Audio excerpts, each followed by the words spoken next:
Hi, I'm Igor, and welcome to the last night of Events Week. Thank you so much for coming along. Whether it's your first night or you've been here with us from the start, we're more than happy to have you here. Hi, my name is Hannah, and as Eagle said, it is so great to have you all here today. The theme for this week has been searching. We started off with searching for truth. Yesterday, we were searching for dignity, and the final theme is searching for identity. Do we have value beyond our achievements? So there will be three parts. First of all, an interview with a former Imperial student, Katie Xiao, who's now working in the city and with a hedge fund. After that, there'll be a talk from our speaker this week, Niv Lobo. And following that, there'll be a live Q&A. So make sure you note down any questions you have, either during the talk or the interview. Good evening. Welcome to our final evening of searching this week. And tonight we're thinking about success, finding value beyond achievement. And we're really privileged to be joined by Katie Xiao, who will help us think about that. Katie came from China to study in the UK. She did her master's in finance at Imperial, so one of your very own, and graduated in 2014. And for the past 6 years, she's been working in risk management for a hedge fund. So thinking about success, Katie has really experienced some success and will be able to help us reflect on that together. Katie, thank you so much for joining us. Thank you. It's good to see you all today. Wonderful. One of the ways people recognize our value is when we succeed or excel. What did seeking success look like for you when you came here to study? Well, when I came here in UK 2009, my first goal was to get in a worldly famous university. You're probably all here already. And then my second goal was to find a good job in the city. So I remember when I passed city while I was a student, those skyscrapers and fancy buildings were my dream. Like those people with smart suits working on the street with a sandwich was the successful picture for me. At the time, I thought their life must be so meaningful and enjoyable. Yeah, I think that's what I was seeking for while I was a student. What kind of things were you going to do? How did you get from arriving here to study to becoming one of those people? I think I just follow most students' route, trying to working hard and get the degree I need to have and find a suitable master degree and apply for it. Yeah. Yeah, the kind of track through life that a lot of us who are students would be looking down. Yeah. So while all that's going on, what were your first impressions of Jesus and how did he fit into your plans for success? To be honest with you, my first impression for Jesus was that he is the Western version of Buddha, who should be able to fulfill my wills and goals. When I was the first year of undergrad, there were 2 to 3 years to go for job seeking. So I went to a lot of parties and drank a lot of alcohol, bought quite few luxury handbags, and just tried to enjoy the freedom I had. And then I felt great emptiness in my heart, and I was wondering what's the purpose of my life. I felt my life was in an endless cycle of setting a goal, working hard, enjoying a bit, and then setting another goal, working hard again, and enjoying a bit more. But at that time, one of my uni friends, she was a Christian and she shared Christianity with me. So I decided to explore what was the purpose of life in the eyes of Jesus, the Western version of Buddha. However, after some exploration, I found Jesus is completely different to what I thought before.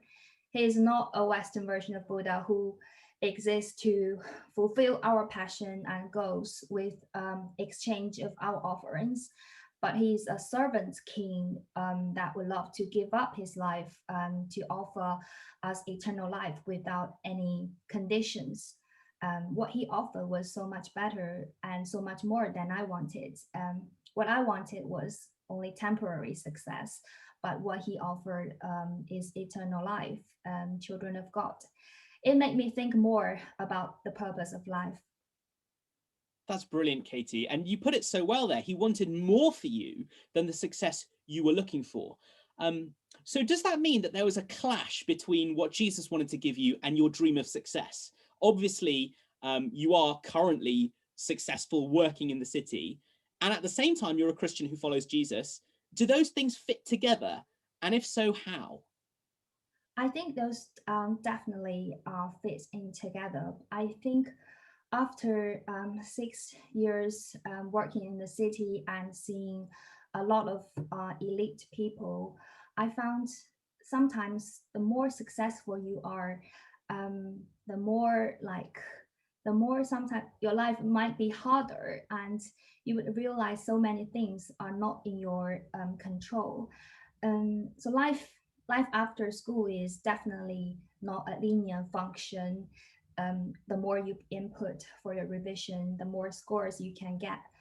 No, life is definitely a Markov process, a stochastic function.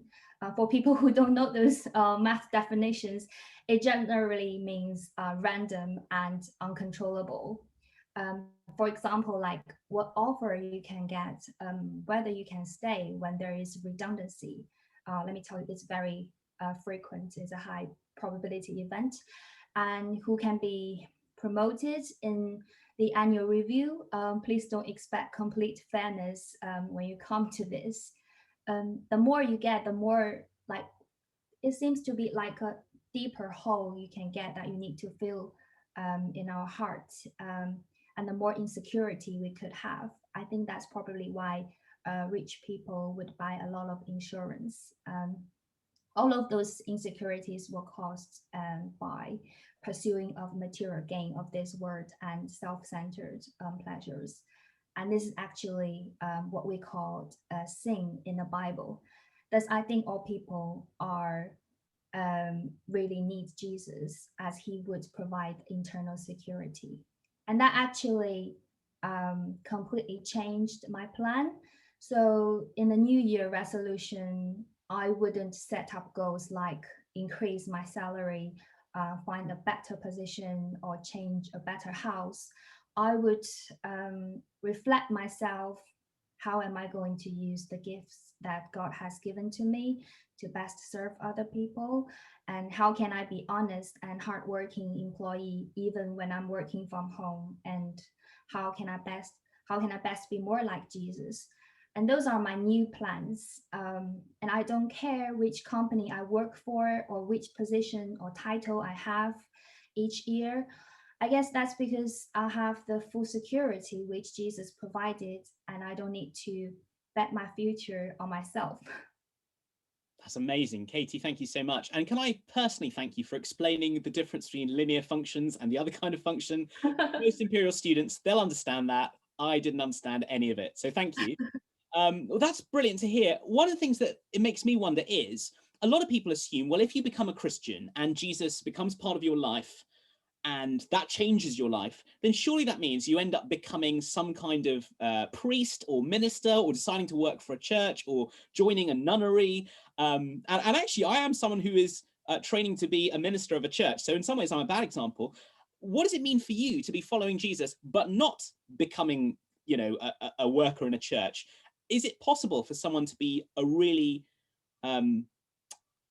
committed Christian who's following Jesus and still be doing the kind of work you're doing? Yes, of course. Actually, I am a Christian for 10 years, and I still work in the finance industry.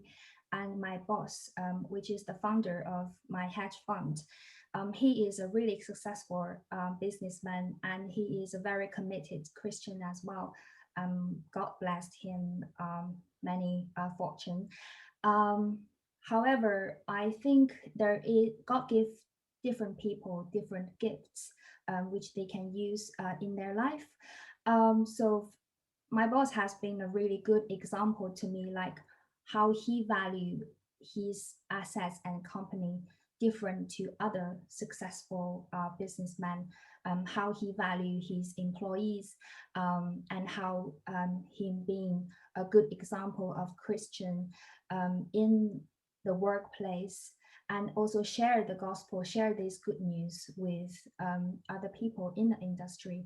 So definitely, no, I think God put us in different sectors, in different areas, and to give us what we really need to go into his kingdom of God.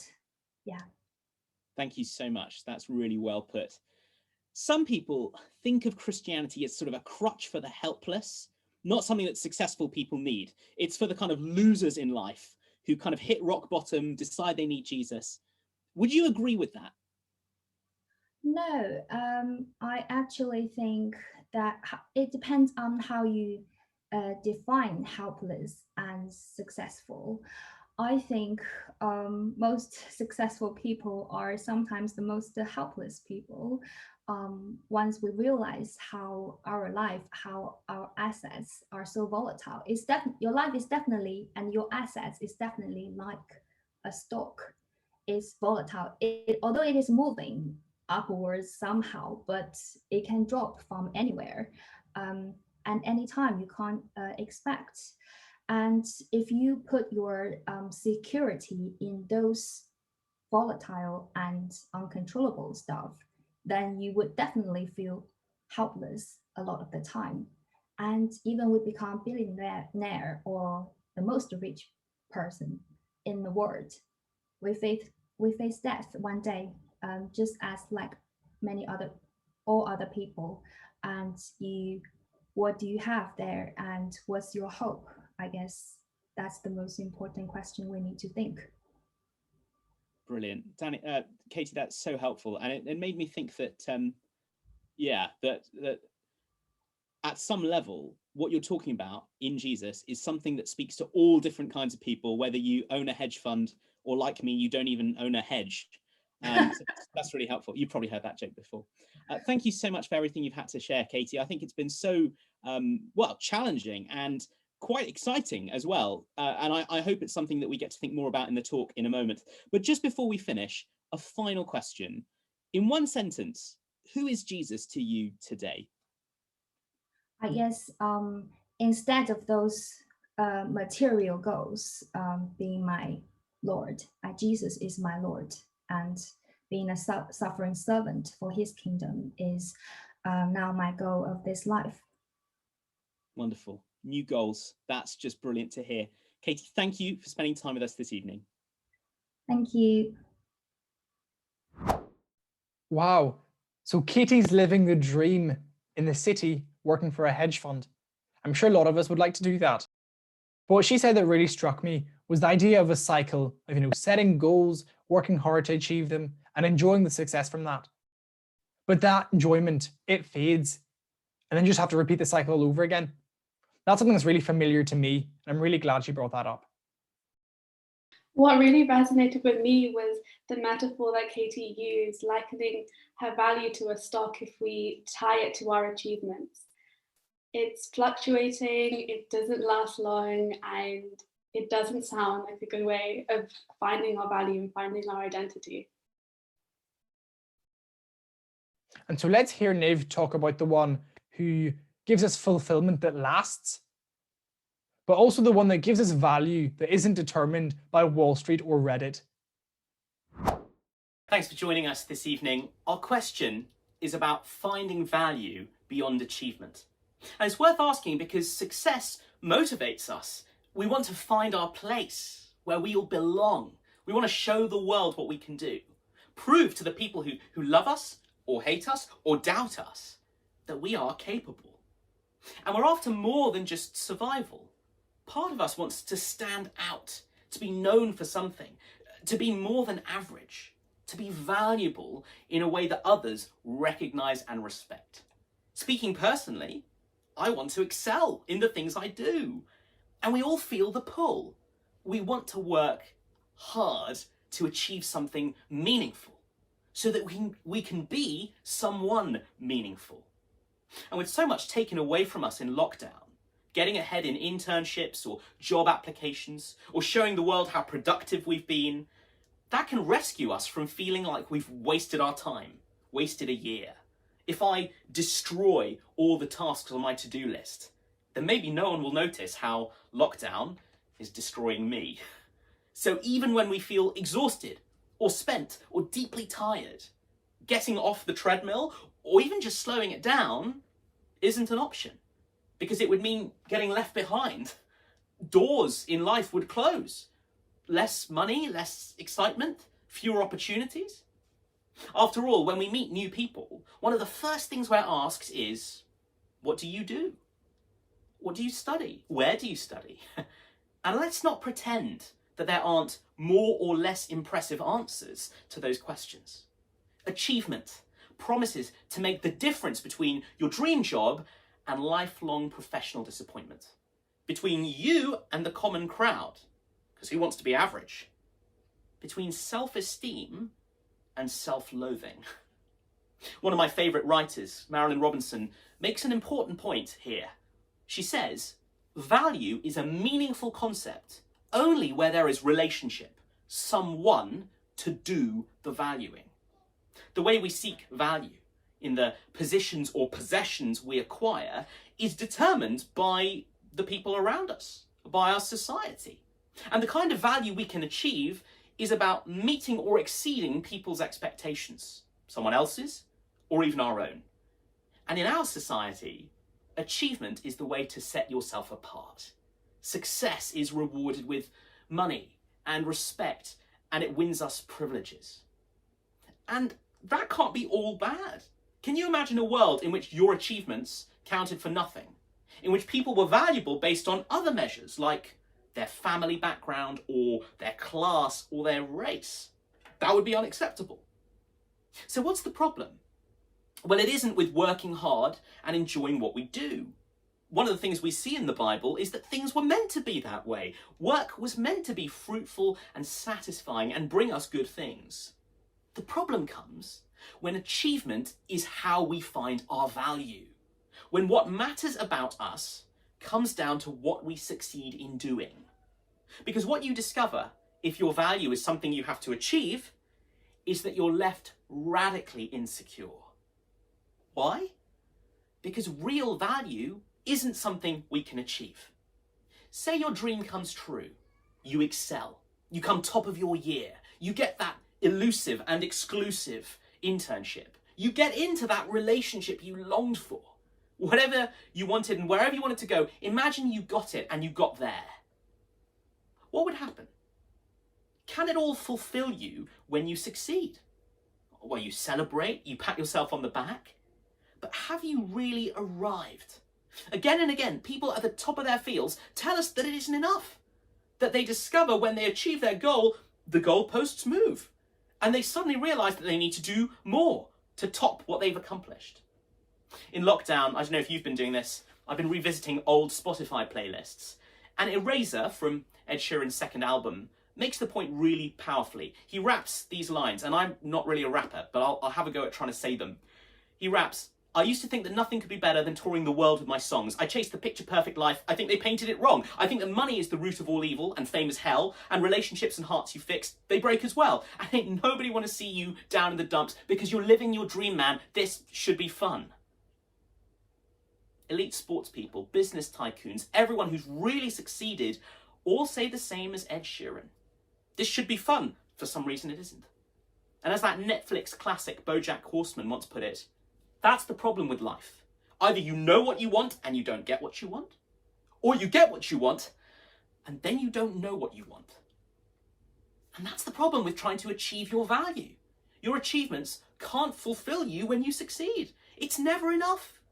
And because that's how you're finding value, you're never enough. And that's if you get your dream. Say your dream never comes true. Can it forgive you when you fail? And you know so clearly what it is you need to be, who you could be, and you never get to be that. What then? You're haunted by regret, all the promises of what could have been but never will be. And even the best of what you have now is only ever going to be a little disappointing when you remember that, because it can't forgive you when you fail. And that's just how it works out for you. Think about what kind of society we become when value depends on achievement. we become brutally competitive. And so we teeter between pride and despair. Pride looking down on those who haven't managed what we did, that blinds us to their issues, that empties us of compassion or empathy with those on the bottom of the pile. Or despair, as we look up to those who are more capable, more put together, more everything. Despair that lashes out in resentment or jealousy.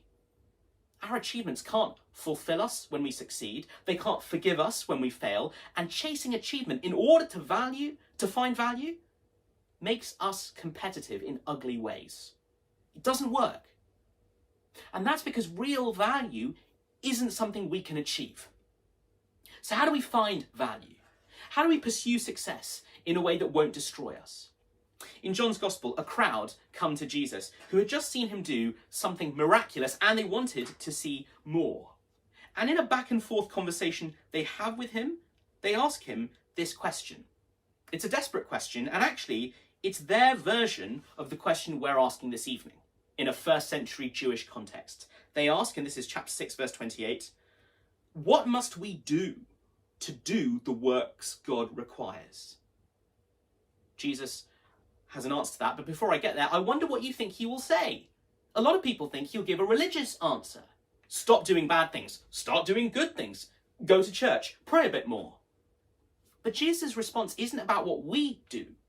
They asked him, what must we do to do the works God requires? Verse 29, Jesus answered, the work of God is this, to believe in the one he has sent. Here's what we need to see. Real value isn't something we can achieve. Real value is something we can receive from Jesus. Remember, value is a meaningful concept only where there is relationship, someone to do the valuing, as Marilyn Robinson put it. That's true at a cosmic level, true too, not just about societies or cultures. And that's why achievement can't be what ultimately grounds our value. Think of the Paralympics every 4 years. It's inspiring to see the sporting achievement and endurance of the athletes taking part. But if I said to you, what's the point of that? Many able-bodied runners could go a lot faster. I think you'd want to say to me, Niv, you've missed the point. You don't understand. Something else is going on. There's a value to this, an inspiration to this, that comparing run times doesn't capture. And you'd be right. And that's very good news. It means that our value flows from who we are in God's sight, not what we do. And since the Bible tells us that we were made in God's image, that means that our value is incalculable. That's why Lord Sumption's comments a little while back, telling a woman with cancer that her life was less valuable than other lives, was such a problem. But things have gone wrong for us. Instead of life with God, the one who made us for himself, we've turned in on ourselves. We've wanted life on our own terms, value on our own terms. And so we're left in a bitter, competitive world, and nothing we do will ever seem enough. And when we fail, there's no forgiveness and no way to find the value we've missed out on. When we succeed, maybe even worse, the success doesn't satisfy and we're left unfulfilled because we were made for God and none of the other things we find our value in come close to being God-sized. Cut off from the value giver, we're left radically insecure. Real value isn't something we can achieve. But the good news is, he hasn't given up on us. Real value is something we can receive from Jesus. Not something we achieve, but something we must receive. You could never do enough to be enough. But that value can all be yours as a gift. That's what Jesus is saying. Trust me for your value. And the reason why that's our only hope is that only Jesus can deliver where our efforts to find value fail. Later in this chapter, he invites the crowd and he invites us to discover that. Chapter 6, verse 37, Jesus makes this promise. Whoever comes to me, I will never drive away. What happens when you fall short with Jesus? He doesn't hold it over you or demote you or keep you at arm's length. He forgives those who fail. He chose to die on the cross to make that forgiveness a reality for us, to step into our place and bear the consequences of all our wrongdoing. And when you have Jesus, you find that he fulfills you like no one else, because he offers a life-giving welcome. Whoever comes to me, I will never drive away. Remember, value is only a meaningful concept where there is relationship, someone to do the valuing. Well, Jesus is the ultimate value giver himself, opening his arms to embrace you, restoring you to the relationship you were made for, showing you the value that is yours because you're made in God's image, and restoring you to the relationship in which you get to enjoy it. And that's why the work of God isn't doing something, it's believing someone, trusting Jesus. And when you do, the value you can never achieve is something you receive from him. And that is life-changing, because most of the time we act as if acceptance is something we have to earn, as if value is something we have to achieve. As students, you're familiar with the voice inside telling you to work harder, to prove yourself, that when you get it wrong tells you to work even harder to make up for it, and that tells you to keep working, because how could you ever know if you've done enough? But that's not Jesus' voice. He comes with a gift, not a to-do list. And the reason why that gift transforms us is that this is a value you don't have to perform for or worry about losing. It's one that sets you free to live and flourish. And it begins with trusting him. Now, trusting him might seem like a threatening step because we can't help feeling attached to our achievements or the value that we've found in them. But Jesus' invitation is actually asking us two big questions. One, what if there were more to you than what you've acquired, than what you've achieved, than what you're admired for? What if the achievements, the status, the relationships, the success that you're trusting in will always disappoint you because you were made for much, much more than that? Two, what if God were more than your employer, more than your examiner? What if God values you not because of your performance, but because his love runs deeper than you could ever have guessed? Jesus offers the most astounding love. He isn't sitting back, waiting for you to achieve something big enough to impress him. Jesus is the God who stepped in, who's come to live in our world, face our problems, even to suffer and die. Because in his love, he wants to know you and you to know him. And he values us based on that love. That's how valuable you are to him. You are to die for. In Les Miserables, the novel, amazing musical too, but in the novel, Victor Hugo wrote, "The ultimate happiness in life is the conviction that we are loved. Loved for ourselves. Better still, loved in spite of ourselves." That love, the kind that finds us really valuable and values us even though it knows all our faults, that's what's on offer in Jesus. His love won't give up on us, ever. You don't have to achieve it or perform for it or earn it, as if you ever could. And that love can deal with all our anxieties. It takes all the guilt out of our past. So now we have nothing to hide. Jesus knows it all and paid for it all in his death. It takes all the pressure off our present. So we have nothing to prove. We're free to do our best without feeling like we have to justify our whole existence. And it takes all the worry out of our future. So we have nothing to fear. And by the way, this rescues us from competition and comparison constantly. If all our achievements can be seen as gifts from God, then I no longer feel proud because of them. I can just be grateful. So I can't look down on others. It's a gift, not something I earned. And I needn't be threatened by the success of others. God doesn't love them any more for what they've achieved, or me any less for what I haven't. That's a liberating truth that changes a society or a university or a family or a team. That's what's on offer in Jesus. The value we could never achieve is something freely on offer that we can receive. And not a cheap thing.